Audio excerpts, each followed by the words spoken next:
buenas noches, bienvenidos y bienvenidas a cada uno de ustedes a este nuevo episodio académico promovido por el Centro de Innovación y Asistencia Agraria Campo Verde y el Fondo para la Escuela Agraria. El día de hoy vamos a desarrollar un curso muy importante como es el manejo integrado en la producción de pastos y forrajes cultivados.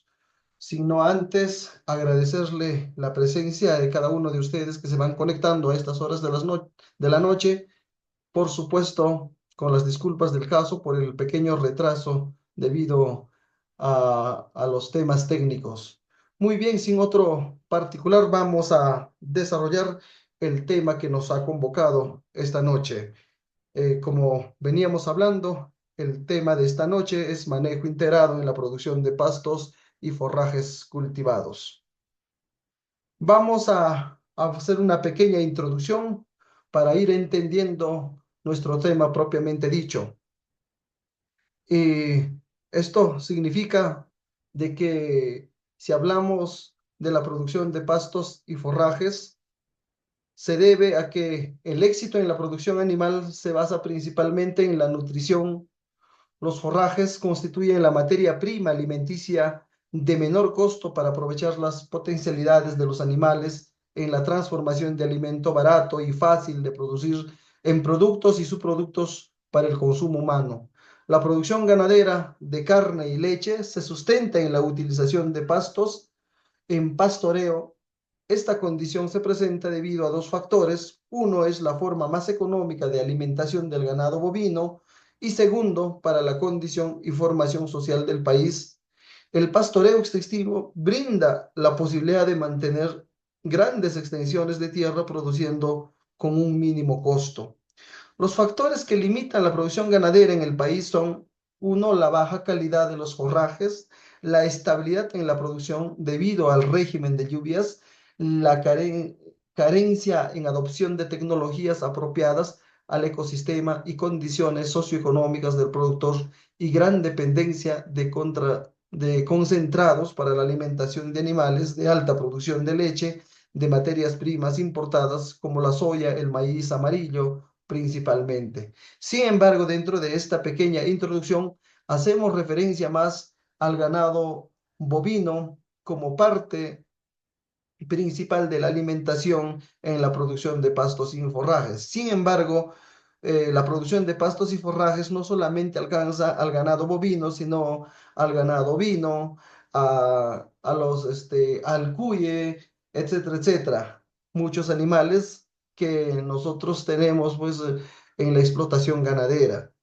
Eh, hay temas importantes que tenemos que entender antes de desarrollar este curso de producción integrado de pastos y forrajes. Uno de ellos es, por ejemplo, la tecnología. Y todos nos preguntamos, ¿y qué es la tecnología? ¿No? Siempre hablamos de tecnología, pero no sé si hemos llegado a comprender qué es la tecnología, ¿no? Entonces, hay seguramente varios conceptos de tecnología, pero en resumen diremos que la tecnología es el uso de conocimientos y habilidades para desarrollar o resolver algunos problemas que demanda nuestra sociedad, ¿no? Por ejemplo, queremos tener un documento, entonces utilizamos que la tecnología. ¿Qué es esa tecnología? Puede ser la computadora, la impresora, es una tecnología.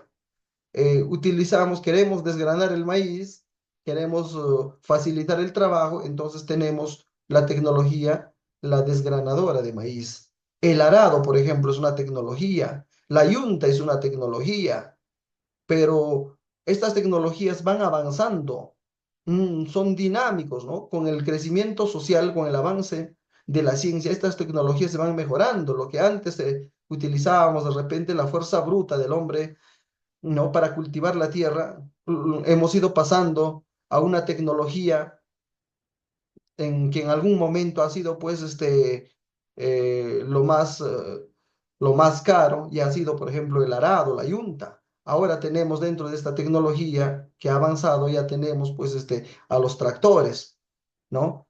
Entonces, la tecnología no es otra cosa pues que la utilización de conocimientos y habilidades de la persona para resolver un problema. Y las tecnologías, pues, aparecen para mejorar la calidad de producción, para resolver algunos problemas que tenemos. En el tema, por ejemplo, de la producción ganadera, en cuanto se refiere a carne y leche, si hablamos de bovinos o si hablamos de ovinos en el tema de la carne, queremos reducir los costos de producción y en el entendido de que el 80% de los costos de producción están basados en la alimentación.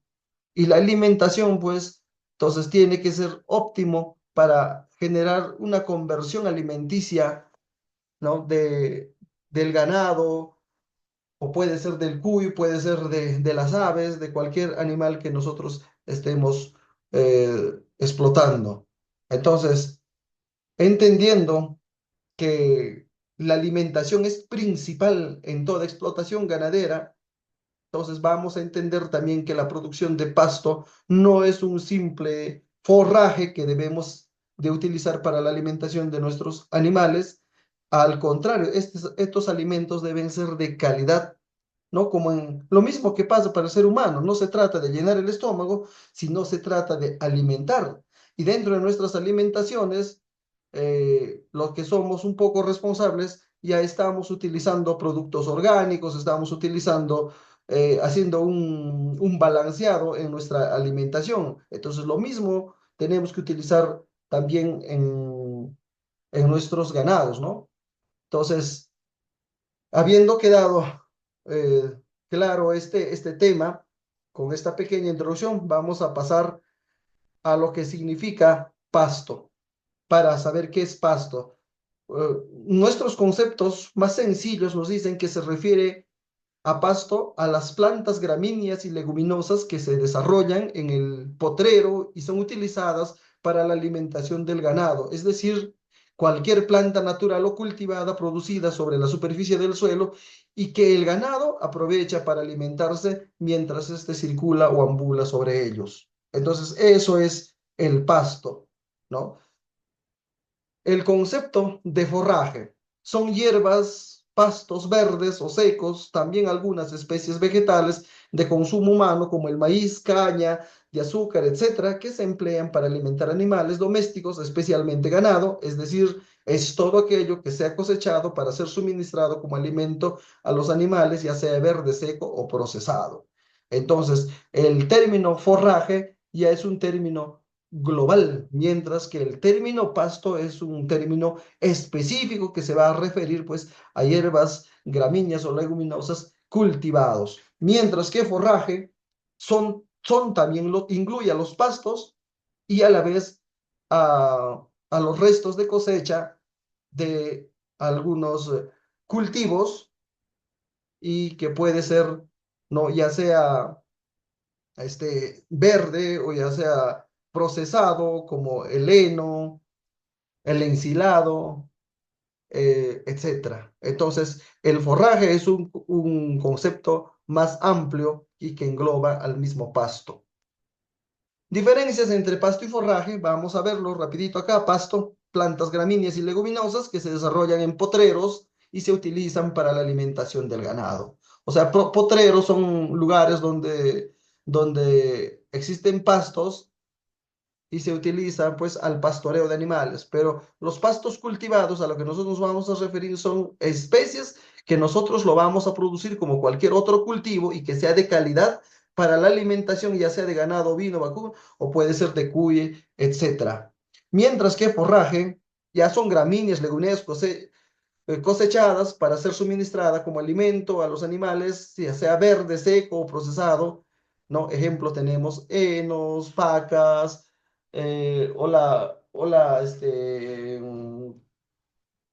la paja que se utiliza después de la trilla ¿no? de los cereales, por ejemplo. Entonces, esa es la pequeña diferencia que existe entre pasto y forraje.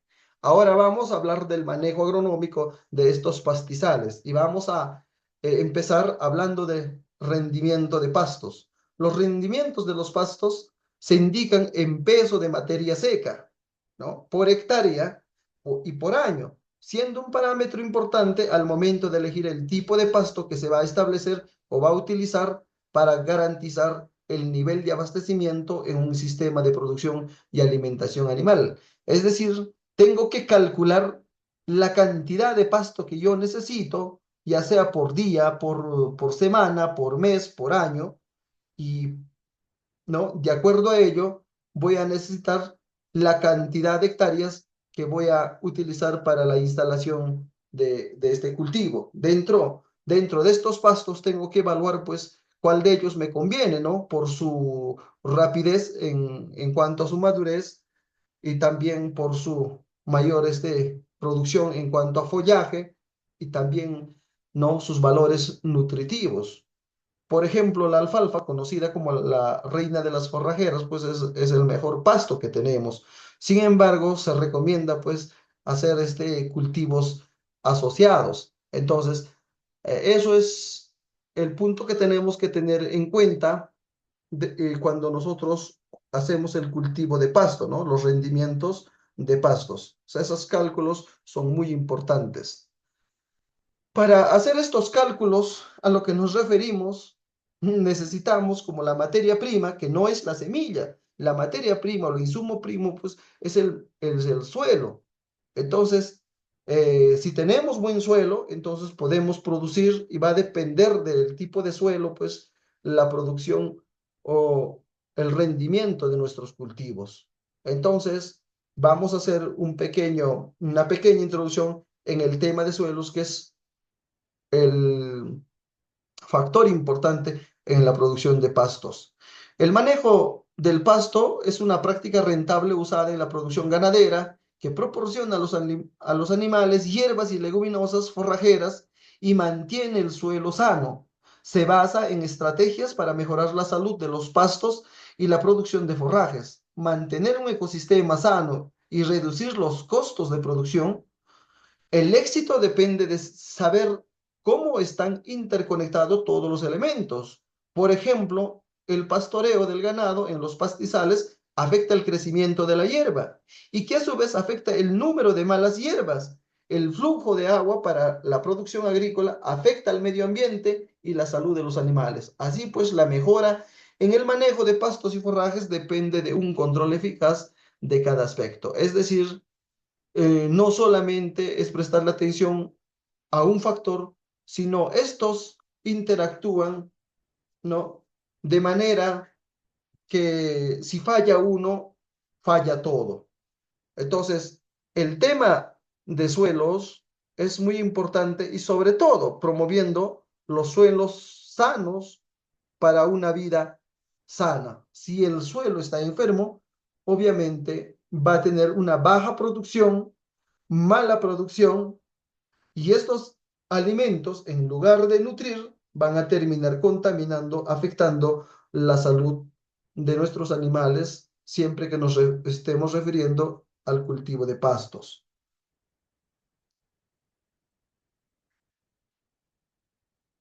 Aquí he encontrado algunos eslogan utilizados por el Día Internacional del Suelo, en la que justo estamos en estos días celebrando el Día Internacional del Suelo, ¿no? En transcurrir de los años se han sacado diferentes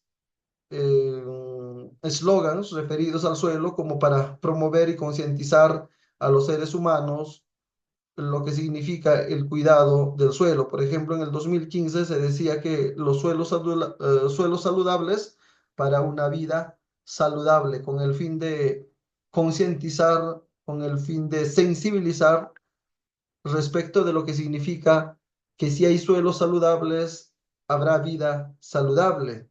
Se hablaba también de suelos y legumbres, simbiosis para la vida, ¿no? Haciendo una referencia de que las plantas ayudan a proteger a la tierra y la tierra a la planta.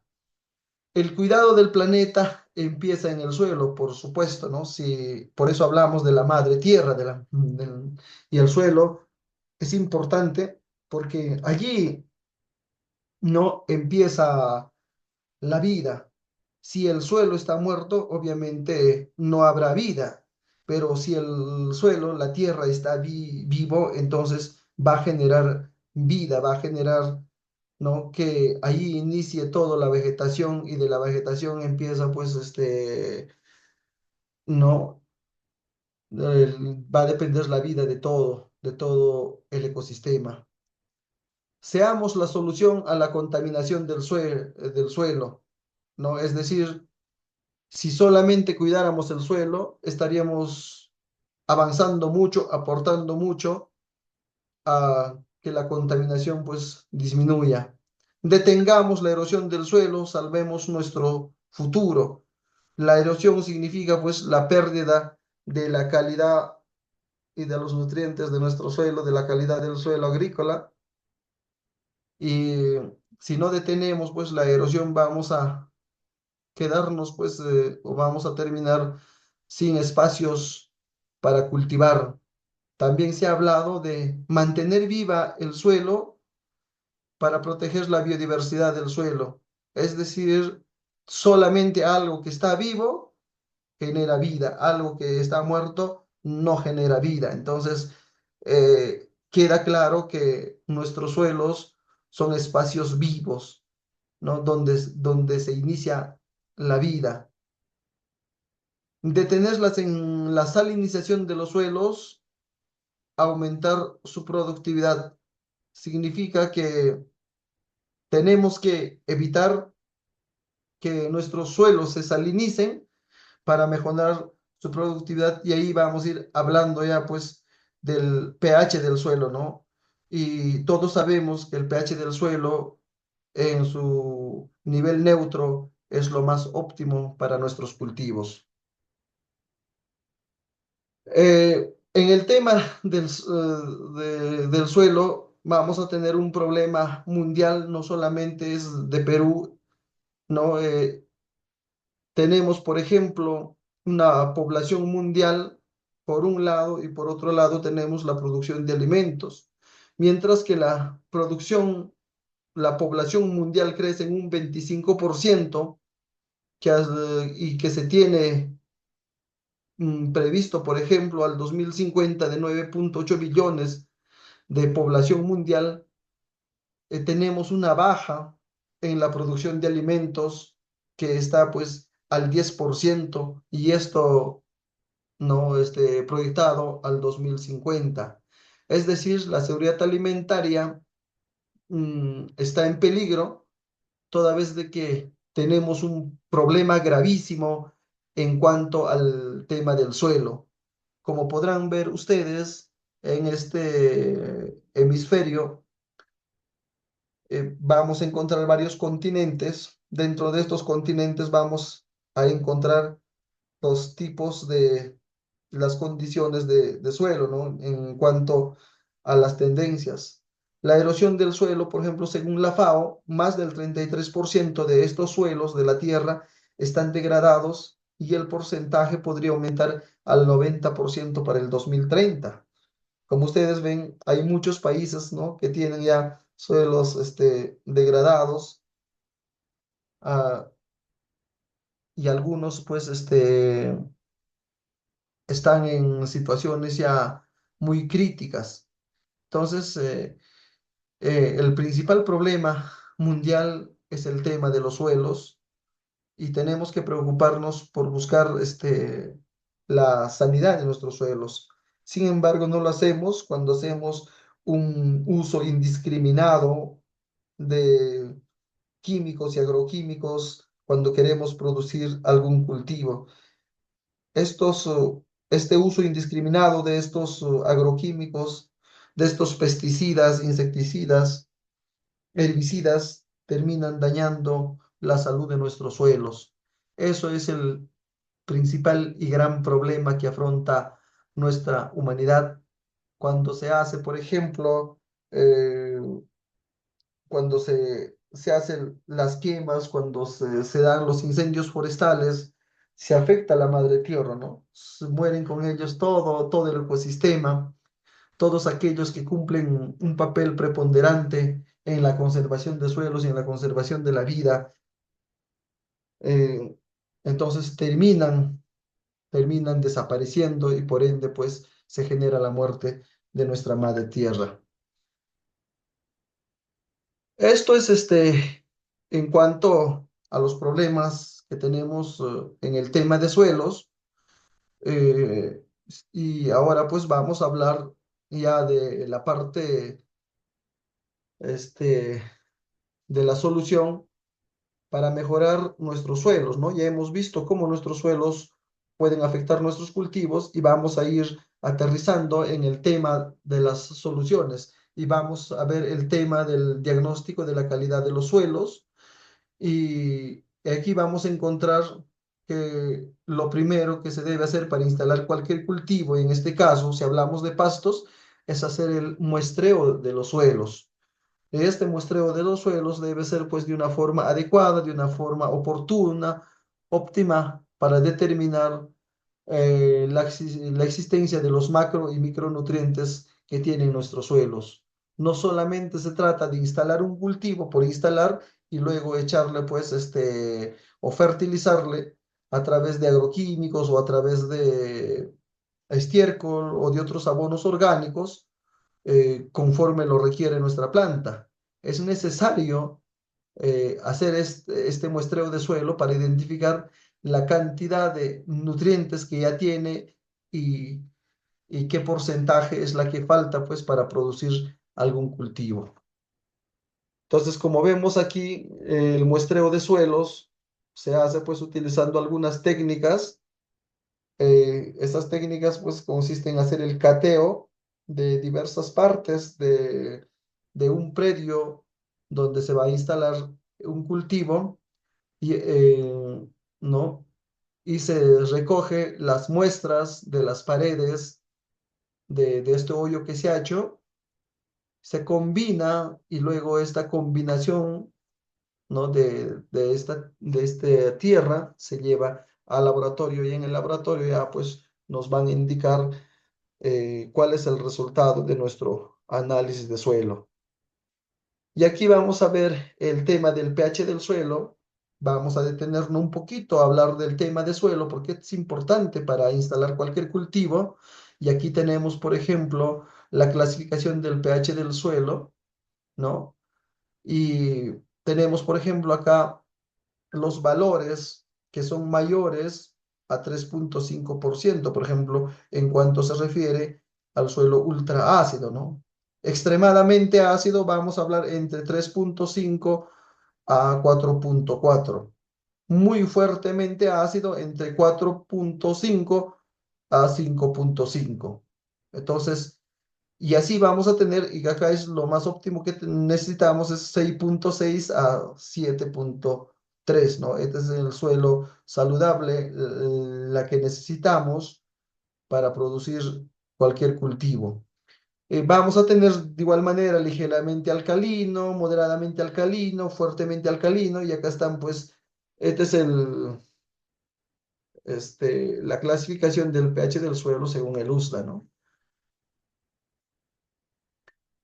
Y aquí estamos viendo también la incorporación de materia orgánica y está aquí el diagrama más utilizado y es del USDA y en el triángulo de las clases texturales del suelo vamos a encontrar los porcentajes de arcilla, el porcentaje de limo y el porcentaje de arena. En función a estos porcentajes vamos a determinar cuál es la textura de nuestro suelo. O tenemos un suelo arcilloso, tenemos un suelo franco arcilloso, o tenemos un franco arenoso, un suelo franco, o tenemos un arenoso franco, o un suelo arenoso, etcétera, ¿no? De acuerdo a lo que nosotros vamos a determinar como resultado del análisis de nuestro suelo, vamos a tomar las decisiones correctas. Entonces, aquí está el triángulo de las clases texturales del suelo. Y teniendo ya estos resultados, vamos a tener la calificación en porcentajes de nitrógeno, que es extremadamente pobre, es cuando el nitrógeno pues es, eh, mayor a 0,33, ¿no? Y cuando es pobre, va a estar entre 0,032 a 0,063, medianamente pobre entre 0,64 a 0,095. Entonces, y así vamos a ir viendo extremadamente rico cuando ya es pues menor, ¿no? A 0,021. Entonces, esta es la calificación que vamos a tener para determinar qué tipo de suelo tenemos en cuanto a nitrógeno. Y de igual manera, en el tema de fósforo y potasio, la determinación de partes por millón en cuanto a potasio, y acá está de 0 a 7 partes por millón, significa que tenemos un suelo bajo en fósforo, ¿no? Bajo en fósforo. Y si tenemos de 7 a 14, significa que tenemos un suelo con porcentaje de fósforo a nivel medio. Y si tenemos mayor a 14, significa que nuestro suelo pues tiene alto contenido de fósforo. De igual manera, en el tema de potasio, que va de 0 a 250 partes por millón, significa muy bajo. Y si está en 350, más de 350, significa que nuestro suelo pues tiene alto porcentaje de potasio, ¿no? Basado en partes por millón. Entonces, vamos a ver de igual manera el tema de los abonos orgánicos recomendados. Y acá hay diferentes estiércol que nos sirven como abonos orgánicos.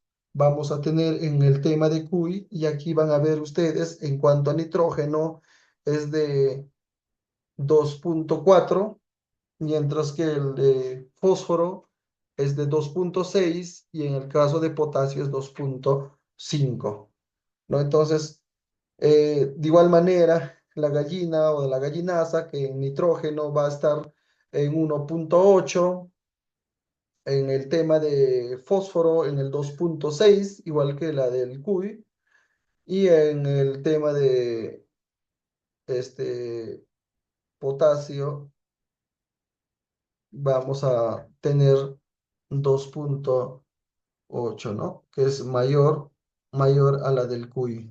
En cuanto a nitrógeno, la gallinaza es menor, por supuesto. Entonces, de igual manera tenemos en el tema de ovino, en el tema de porcino, tenemos en el tema de vacunos, en el tema de equinos, pero el guano más, que tiene mayor porcentaje de nitrógeno y fósforo es el guano de isla, que tiene 10,10, y un potasio que tiene pues 2, ¿no? Entonces, el guano de isla es altamente recomendado por el porcentaje de sus nutrientes. Pero estos abonos recomendados, estos estiércoles, no solamente pues nos van a aportar NPK, sino también nos aporta materia orgánica que termina pues dándole porosidad, dándole mayor textura de calidad a nuestros suelos. Entonces, estos son los abonos recomendados, no solamente en el cultivo de pasto, sino en todos los cultivos. Y también, por supuesto, tenemos el tema de los fertilizantes químicos, y estos fertilizantes, ¿no? Eh, Tenemos los simples, así como los compuestos, y dentro de ello también están la ley, ¿no? En cuanto a su porcentaje, el urea, por ejemplo, tenemos 46% de nitrógeno, o sea, de todo el saco, solamente 46% es nitrógeno, o sea, de 100 kilos, solamente 46%, 46 kilos nos sirve. El resto, que es un 54%, no nos sirve porque termina siendo pues solamente basura, ¿no? Entonces, así tenemos en el tema del nitrato de amonio que tiene el 33% de nitrógeno. Y vamos a tener el sulfato de amonio, entre otros, ¿no? Este sulfato de calcio, superfosfato, ¿no? De calcio, cloruro de potasio, sulfato de potasio, fosfato de amónico. Entonces, en estos, por ejemplo, ya como son compuestos, vamos a encontrar el 18% de nitrógeno, 46% en cuanto a fósforo y potasio, ¿no? Este, oxígeno. Entonces, tenemos que ser responsables en la utilización de estos fertilizantes. No debemos abusar. Por eso es que nosotros recomendábamos los abonos orgánicos. Muy bien, y aquí tenemos las alternativas en el manejo de suelo, que es uno, es el uso racional de abonos de acuerdo al análisis de suelo. Entonces decíamos que primero es el análisis de suelo para hacer el uso racional de estos abonos. El uso correcto y oportuno de enmiendas en suelo, ¿no? O sea, para incorporar lo que le falta pues a nuestro suelo. El uso de abonos orgánicos de calidad en cuanto se refiere a compost, bueno, de isla, humo, etcétera. La asociación de cultivos es muy importante en el tema de pastos en cuanto a leguminosas y gramíneas, y no solamente en el tema de pastos, sino también en otros cultivos, ¿no? Por ejemplo, cuando sembramos maíz, podemos utilizar también los frijoles, por ejemplo. Entonces, ahí se tiene que asociar a estos cultivos, ¿no? Ahí tenemos leguminosas y tenemos gramínea. La cobertura en zonas de protección, las cabeceras de cuenca, hacer este, trabajos de protección, ¿no? En las cabeceras de cuenca. Considerar el uso potencial del suelo significa, pues, que debemos hacer la zonificación de para la instalación de cultivos, ¿no? Las políticas públicas acorde a las necesidades del agro es el aspecto donde estamos débiles. Por lo menos en Perú no hay políticas públicas claras para mejorar el sector agrario. El otro es el uso de coberturas vegetales, que es muy importante para proteger y mejorar los suelos, ¿no? Se hace, por ejemplo, el uso la fertilización de suelos, la conservación de suelos a través de especies forestales o silvopastoriles. Otro es la rotación de cultivos. Es importante no rotar los cultivos cada cierto tiempo, ¿no? Utilizar, por ejemplo, sembrar alfalfa, pero no siempre tiene que estar lleno de alfalfa, sino tenemos que a un tiempo cultivar, instalar otro cultivo. En cuanto al manejo de riego y fertilización de pastos, este es otro aspecto importante. Los pastos se pueden regar mediante la aplicación de cualquier método como la aspersión, goteo por gravedad. La selección del mismo está en función a la disponibilidad de agua, características del terreno, nivel productivo y cantidad de recursos disponibles. La eficiencia va a depender siempre del método empleado. Con el método de riego por gravedad se tiene una eficiencia entre el 55 y 75%. Y los sistemas de riego presurizados presentan pues una eficiencia mayor al 75%. Además es más fácil para controlar la cantidad de agua que se desea aplicar de tal manera que se estaría haciendo pues el uso adecuado y racional del agua. Mientras que por gravedad tiene ciertos defectos como por ejemplo la erosión de los suelos, ¿no? Necesita mayor presencia de la mano de obra, significaría mayor costo, mientras que en los sistemas de riego presurizado, pues hay mayor eficiencia, hay menor costo, ¿no? Y es más rentable en conclusión. En el tema de la fertilización, resulta una práctica de gran impacto positivo, dado que permite una mejora y aumento de la producción de materia seca y el valor nutritivo. Adicionalmente, representa una herramienta para optimizar la productividad. Entonces, vamos a tener ventajas de la fertilización adecuada de los pastos.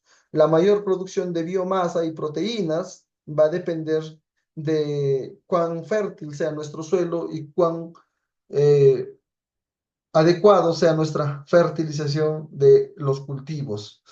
En cuanto a productos, ¿no?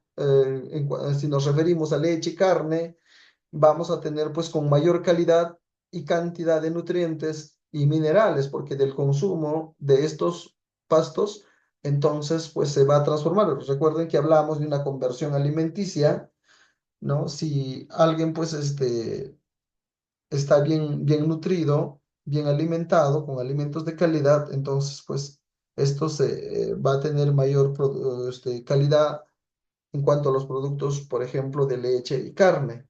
El aumento de la rentabilidad del productor, por supuesto, va a aumentar, ¿no? Y esa es una de las ventajas de la fertilización adecuada. Se va a evitar la degradación y agotamiento de los nutrientes del suelo. La fertilización se hace pues en función a un análisis de suelo, ya lo habíamos dicho, las cantidades exactas de estos elementos, el contenido de materia orgánica, el estado de la acidez para ejecutar, etcétera, etcétera. La época de la fertilización depende del tipo de fertilizante también. Si es orgánico, se debe aplicar antes de la siembra para que sea incorporado en el suelo y los agentes biológicos permitan la disponibilidad de los nutrientes. Por el contrario, en los fertilizantes inorgánicos se recomienda aplicarlo 25 días después de la siembra, esto con la finalidad de que las malezas no absorban los nutrientes antes de que el pasto y ganen ventaja en el crecimiento. Sin embargo, se debe tener precaución con los fertilizantes inorgánicos, ya que su uso excesivo produce daños ambientales, ¿no? Entonces, siempre teniendo en cuenta estos aspectos. En cuanto a la disponibilidad de nutrientes en los suelos, siempre va a haber disponibilidad de nutrientes. Perdón, siempre hay nutrientes en los suelos. El problema es si está disponible o no. La disponibilidad significa de que estos suelos pues tienen que estar vivos para generar disponibilidad de los nutrientes. De lo contrario, van a estar en una forma de que las plantas no lo puedan consumir, o sea, no son aptos para el consumo, pues, por parte de los vegetales, de los cultivos, si este suelo, pues, no se mantiene vivo. En cuanto al tiempo y época del corte de pasto, el tiempo y la época de corte va a depender del estado fisiológico del pasto y las características climáticas donde está establecido. Por lo general, se recomienda cortar antes de la floración de cada especie para garantizar unos mayores contenidos de proteínas y debilidad. Por ejemplo, para el pasto king grass, se corta pues entre los 35 a los 45 días en épocas de lluvia y hasta 60 días en épocas secanas, ¿no? Entonces, es importante el tiempo y la época del corte de pasto también, no es cortar en cualquier momento. En cuanto al manejo de carga animal y sobre pastoreo es igual, ¿no?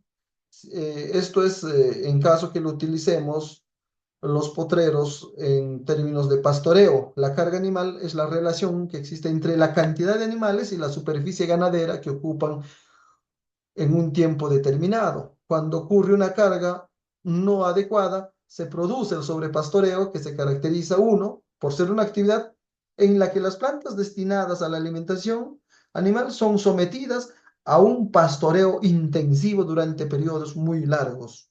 No permite que las plantas tengan una recuperación. Trae como consecuencia la reducción de la productividad y biodiversidad, desertificación, erosión del suelo, como se ven en las imágenes. Entonces, hay que evaluar, hay que tener claro la cantidad de animales por metro cuadrado que se debe utilizar en un potrero con pasto instalado. Principales especies de pasto y forrajes en Latinoamérica. Vamos a hablar de algunas especies forrajeras y estos son los principales tipos en cuanto a las gramíneas, ¿no? Las gramíneas pertenecen a la familia de los monocotiledóneas y presentan características morfológicas como raíces poco profundas, tallos cilíndricos con nudos, sus hojas son alternados con nervaduras paralelas, la base de sus hojas envuelven el tallo y terminan en punta. Sus flores, en la mayoría de los casos, son espiguillas.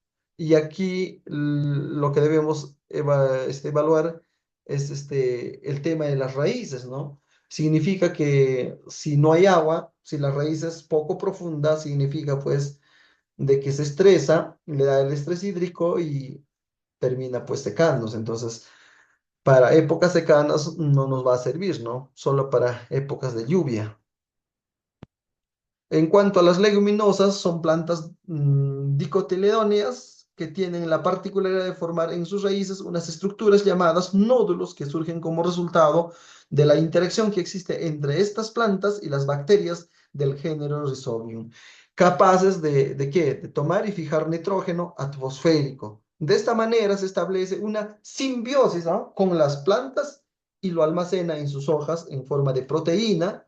Es por ello que las leguminosas ayudan a la fertilidad de los suelos, debido a que el nitrógeno que captan de la atmósfera con el tiempo es incorporado al suelo. Es de resaltar que en América tropical ha sido pues un importante como centro de diversidad genética de leguminosas con gran valor forrajero. Si bien existen otras especies autóctonas pertenecientes a diversos géneros, existe poca investigación que muestre su eficiencia en campo. Entonces, las leguminosas, como la alfalfa, por ejemplo, que atrae nitrógeno del espacio. El nitrógeno está en el espacio, no en el aire, la atmósfera. Entonces, atraen este nitrógeno y lo incorpora al suelo. Por eso es que se tiene que trabajar en cultivos asociados, ¿no? Y aquí tenemos las características de las leguminosas. Produce una legumbre, ¿no? Conocido como vaina, como fruto en la que se alojan las semillas en su interior.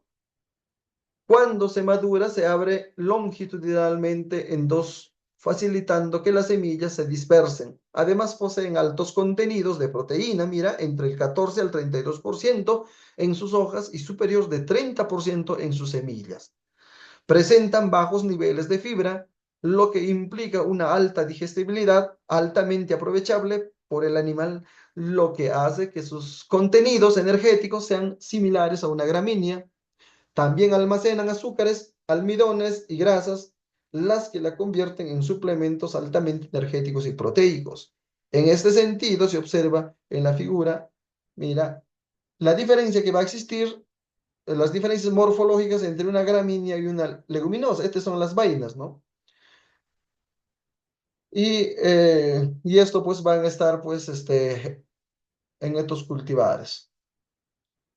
Entonces, el mayor porcentaje está en la vaina. Aquí está. ¿Por qué? Porque ahí está el fruto, ahí está la semilla, ahí está toda la reserva alimenticia, ¿no? Entonces, mientras que en las hojas vamos a encontrar un menor porcentaje de proteína. Y aquí está el cuadro comparativo entre gramíneas y leguminosas forrajeras. En cuanto a gramíneas, vamos a ver la importancia forrajera y nutrición animal, perdón. Las fundamentales en la explotación ganadera, pastos económicos empleados para pastoreo, corte y conservación son ideales en sistemas de pastoreo, o sea, en cuanto a persistencia y resistencia. Es principal fuente alimenticia en sistemas de producción de nutrientes porque mantienen la dinámica rumial y es una fuente más económica de carbohidratos de sencilla digestión. Además, proporciona mayormente energía con bajo suministro de proteína cruda digerible, bajo nivel de fibra, mayor concentración de nitrógeno con valor nutricional medio. Entonces, Estos son las bondades de las gramíneas. Ahora vamos a ver las bondades de las leguminosas para hacer una comparación entre los dos, ¿no? Y las leguminosas son principal fuente de proteína vegetal para la alimentación animal. Son empleadas como banco de proteínas para realizar formulaciones completas, complemento de alimentación para animales en confinamiento, silajes mixtos y en cultivos de doble propósito. Además, presentan mayor concentración de nitrógeno y calcio, menos contenido de fibra que las gramíneas y, por supuesto, tiene un alto valor nutricional. Entonces, nos quedamos con las leguminosas. Seguimos con estos cuadros comparativos en cuanto a las características morfológicas. Ya todos sabemos, ¿no? Mira, tiene hojas simples, estrechas, lineales, como ven en las imágenes. En cuanto al tallo, en cuanto a las raíces, en cuanto a la flor, estas son las características morfológicas de las gramíneas para distinguirlos. Y las leguminosas tienen también diferentes características morfológicas en cuanto a las hojas, el tallo, raíces, en cuanto a flor, ¿no? Como pueden ver. Entonces, esto más que todo para, a modo de recordar nada más, porque ustedes como profesionales, técnicos, agrónomos, conocen a profundidad estos temas. El cuadro comparativo en cuanto a la composición en materia seca, aquí vamos a tener en el tema de gramíneas, en el tema de leguminosas, se hace un análisis, por ejemplo, en el rango de contenidos y vamos a tener los componentes fibrosos y los componentes no fibrosos. Y en fibra cruda vamos a tener en cuanto a las gramíneas de 25,4 a 41,2, mientras que en las leguminosas vamos a tener 22,5 a 37,0. Entonces las gramíneas no están por encima de las leguminosas. En cuanto a la celulosa, igual vamos a tener en cuanto a la proteína cruda, mira, tenemos 7,1, mientras que las leguminosas tienen 3,4 a 13,8. Entonces, aquí en el tema de las leguminosas estamos bien porque tiene, ¿no? Mayor a lo que tienen las gramíneas. Y de igual manera, en cuanto al contenido celular, aquí tenemos 29,2 en gramíneas, mientras que en leguminosas vamos a tener de 21,5 a 38,4, ¿no? Entonces, esto es la composición en materia seca en cuanto a gramíneas y leguminosas. Y aquí vamos a hacer una pequeña comparación en cuanto a legumbres y leguminosas para tener un poquito más claro el tema del que estamos hablando. En cuanto a las legumbres, mira, son claros, son cultivos cosechados para grano seco, legumbres. Y las leguminosas son cultivos cosechados verdes. Entonces, las variedades más consumidas son el frijol, frijol blanco, frijol mungo, frijoles de carete, habas, garbanzos, lentejas, etcétera, etcétera. Las variedades más consumidas son la soya, ¿no? En cuanto a vaina, la alfalfa, el ojote, el chícharo. Entre el 20 al 25% de su peso es proteína, no contiene gluten ni colesterol, mientras que en las leguminosas poseen entre el 60% de carbohidratos, son ricas en fibras y lisina, entre el 1,3% de su contenido es aceite y poseen alto contenido en calcio y hierro. ¿Sabes? Entonces, aquí vamos a hacer una comparación cuando el consumo es en verdes y cuando el consumo es en grano seco, ¿no? Entonces, ¿cuál nos aporta más, en grano seco o cosechado verde, ¿no? Entonces, de igual manera, ¿no? Estos pueden terminar siendo elementos de los forrajes animales o pueden terminar siendo pasto de estos animales y vamos a ver en qué etapa nos conviene aprovecharlo mejor. Vamos a ver el tema de la alfalfa.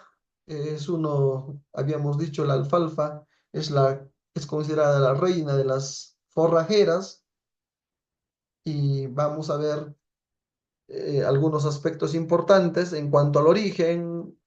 No, apareció en Asia Menor y sur de Cáucaso, Turquía, Irak, Irán, Siria, Afganistán, etcétera. O sea, es un pasto introducido al Perú, América, ¿no? El rango altitudinal en metros sobre el nivel del mar, vamos a tener diversos pisos ecológicos y el clima debe ser frío, de frío a moderado. No tiene que ser demasiado frío también, ¿no? En cuanto al rango altitudinal. El nombre científico, ya todos sabemos, el medicado sativa, el nombre común, alfalfa, el pH para producir óptimamente es neutro o ligeramente alcalino. En el tema del pastoreo, ¿no?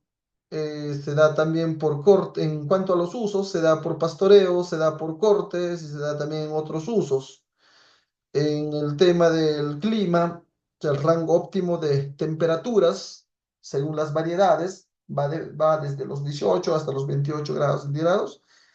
Y en el tema de suelo, es de buen drenaje, profundos, francos y ricos en calcio. En ese tipo de suelo se va a generar una producción óptima de el cultivo de alfalfa. En su propagación es sexual y también puede ser asexual, ¿no? Sexual ya sabemos que es semillas o por esquejes también. Pero acá lo que más se utiliza pues es una propagación sexual. Las distancias, si va a ser una instalación en surcos, va a ir de los 30 a 40 centímetros. eh, y entre plantas ya puede ser a chorro continuo, ¿no? La cantidad de semilla por hectárea, si es semilla, va a ser entre 12 a 16 kilogramos por hectárea de praderas, ¿no? En cuanto al abonamiento, según el análisis de nuestro suelo, nos va a decir pues que también necesitamos boro, ¿no? En cuanto a boro, 1 kilogramo por hectárea por cada año. En cuanto al riego, es muy exigente principalmente en el establecimiento. En cuanto a plagas, vamos a tener la pulguilla, el gusano verde, el negro, el chinche, las palomillas, etcétera. Y en cuanto a las enfermedades, vamos a tener la roya, la PEC. En las asociaciones, estos cultivos pueden ser con gramíneas. En cuanto al aspecto de manejo, la edad al primer corte es a los 6 meses, periodo de recuperación, se logran pues entre 8 a 10 cortes al año. En cuanto a la cosecha, la alfalfa se corta pues con el 10% de floración. Habíamos hablado, ¿no? Hay que saber cuándo cosechar, entonces es al 10% de floración. El aforo por kilogramo, por metro cuadrado. En cuanto a producción por toneladas de forraje verde por año, ¿no? Vamos a tener 20 toneladas de materia seca por hectárea y por año. En porcentaje de materia seca de 15 a 31%. El de proteína cruda en materia seca va pues de 16 a 23%. En cuanto a toxicidad, las hojas contienen cerca del 2 a 3% de saponinas, ¿no? Entonces, algunas precisiones en el cultivo de alfalfa. Decíamos que es considerado la reina de las forrajeras. Existen variedades de precocidad temprana, mediana, tardía, ¿no? Y hay muchas variedades.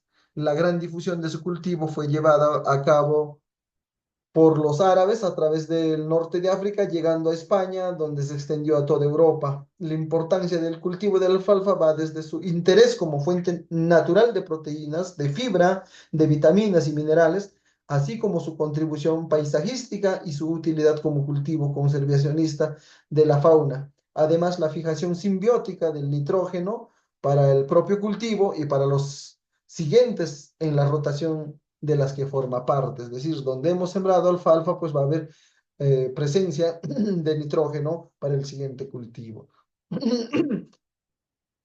En cuanto al rey gras, ya en el tema de gramíneas de clima frío, vamos a tener algunos datos importantes. Su origen es europeo, su rango altitudinal entre los 2.200 y 3.000 metros sobre el nivel del mar. Nombre científico, ya sabemos, el Lolium perenne, el nombre común, rey el perenne, y hay rey inglés, hay variedades también. La tolerancia de pH tolera entre 5.1 a 8.4 óptimo, es entre 5.5 y 7.5, ¿no? Es neutro. De igual manera, este, en el tema de sus usos, por pastoreo, por corte, también en otros usos tenemos el ensilaje, el heno, etcétera.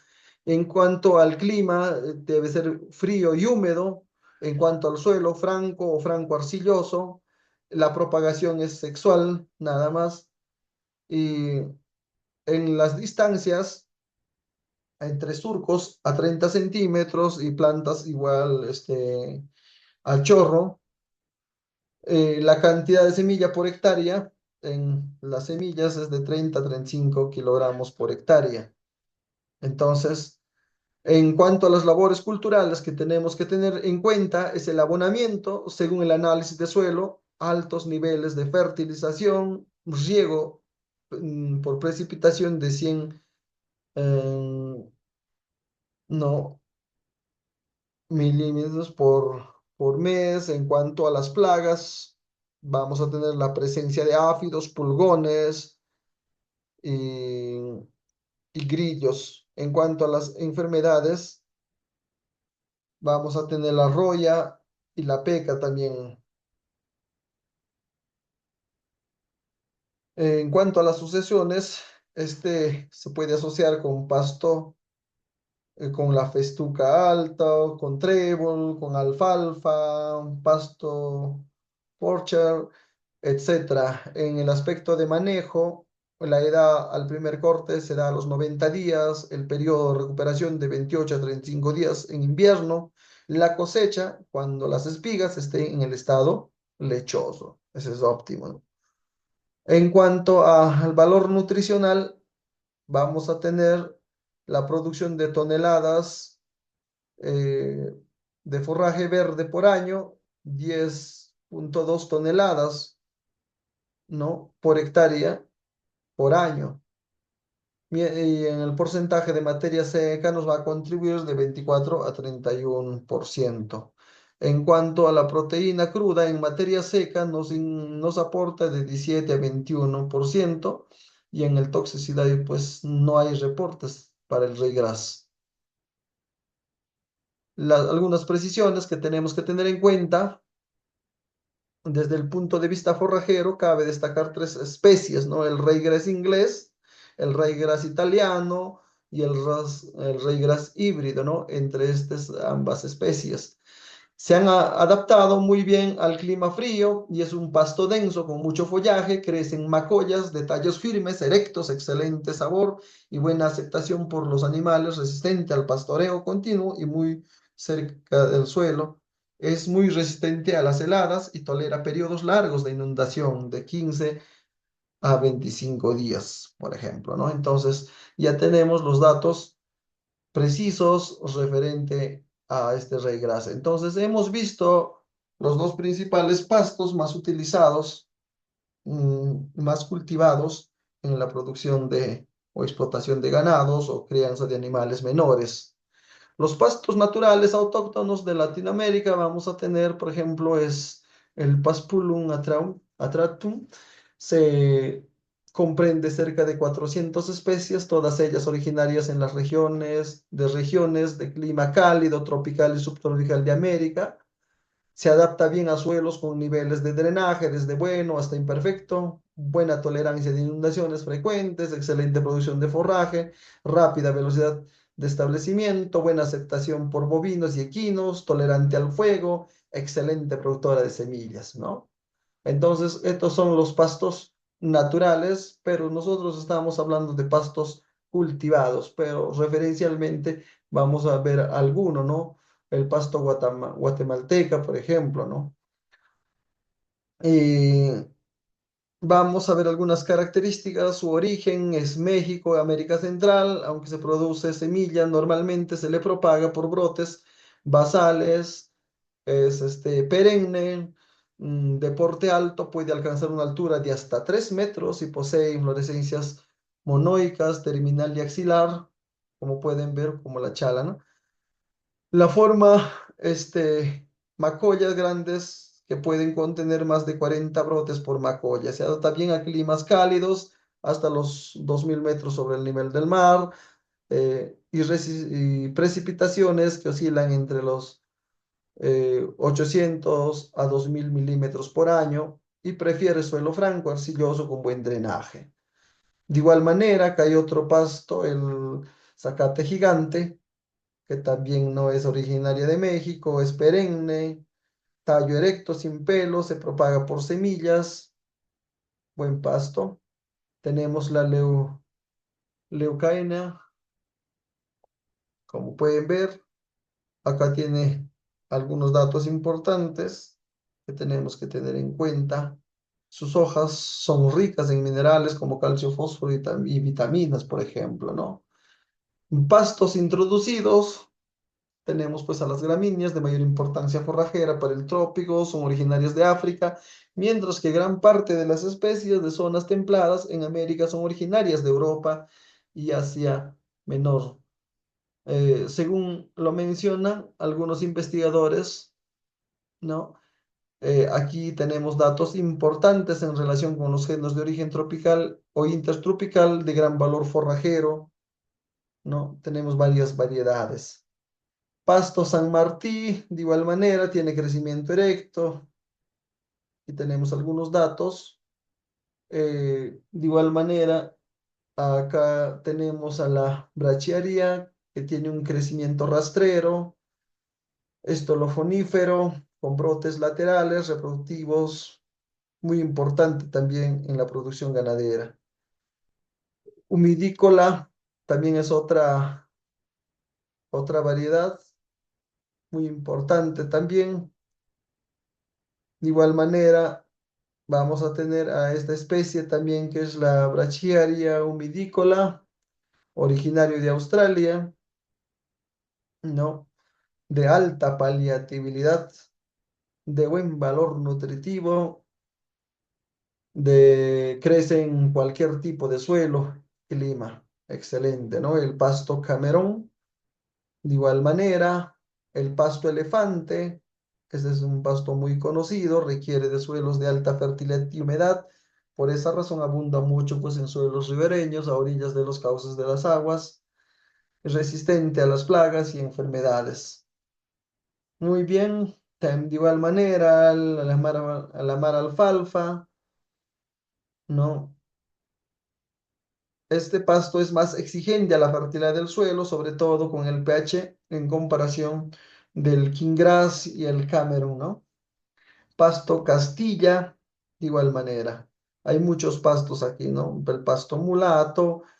Y aquí vamos a ver el manejo de potreros, ¿no? Más adelante en un curso vamos a ver a detalle, pero vamos a verlo rápidamente. Se conoce como el potrero a un área delimitada, colonizada por plantas o pastos naturales mm, naturalizados y mejorados, donde el ganado se alimenta y se relaciona con el suelo, el clima y todos los animales que viven en él, de manera que se debe realizar un manejo eficiente a fin de garantizar resultados favorables económicos, ecológicos y productivos, ¿no? Entonces, más adelante vamos a hablar sobre el manejo de potreros, ¿no? El manejo y la conservación de potreros también.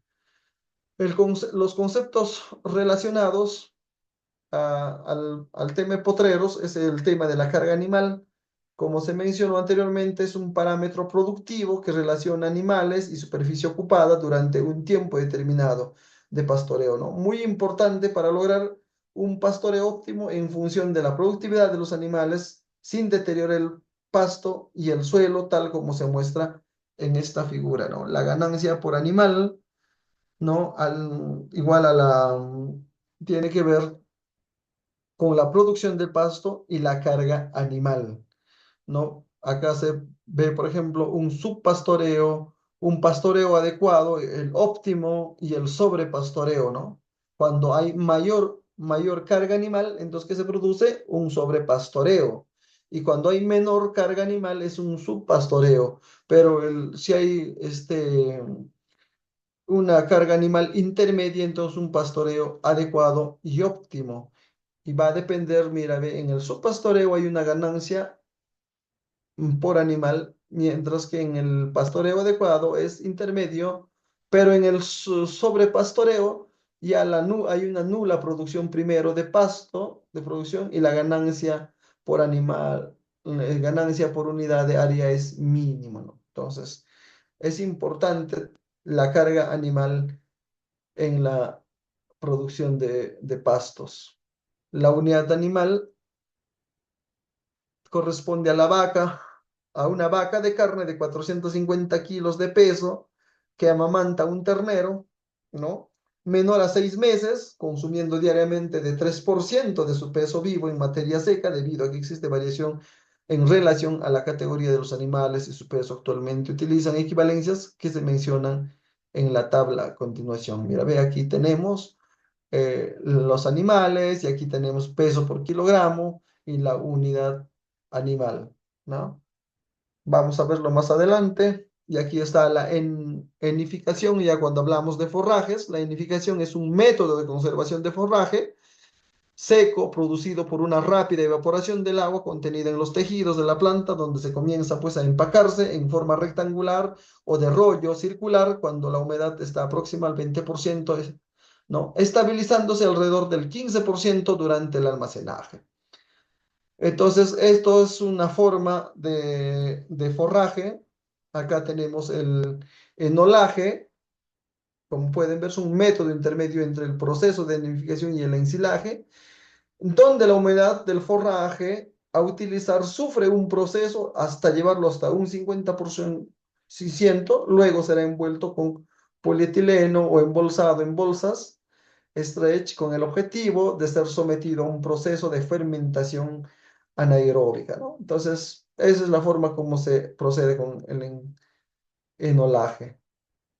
Claves del proceso de conservación para enificación. Tenemos, mira, altura de corte correcta, evitar contaminación de malezas, suelo y estiércol, tamaño de picado entre 1,5 a 2 centímetros, importante para una compactación apropiada para lograr el tamaño de fibra efectiva en raciones, etcétera, ¿no? Mientras que para el ensilaje, el contenido de humedad, decíamos entre el 50 al 60%, adecuada compactación por capas, para eliminar pues el aire, utilización de aditivos o inoculantes para promover una fermentación eficiente que rápidamente estabilice el forraje. Llenar y atrapar con plásticos lo más rápido posible o silo con material de calidad para que eviten la entrada de aire, ¿no? Entonces, acá como vemos en las imágenes para la enificación y para el ensilaje,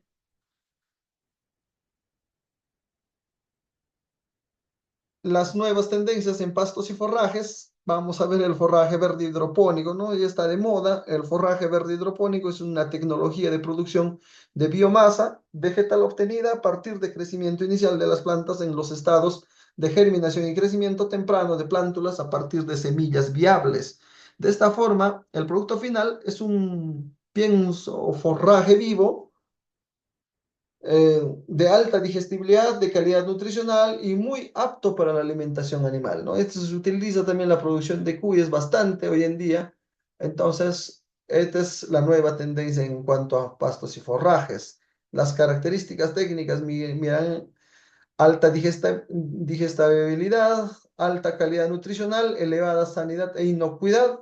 La producción es muy rápida, de 9 a 15 días, y en cualquier época del año se puede producir, ¿no? Y la localidad geográfica, siempre y cuando se establezcan las condiciones mínimas necesarias para ello, pues, ¿no? De 1 kilogramo de semilla se puede obtener, mira, hasta 12 kilogramos de biomasa fresca vegetal.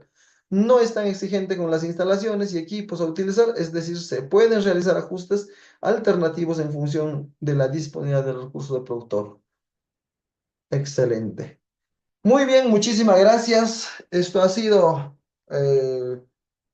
el resumen en cuanto a la producción integral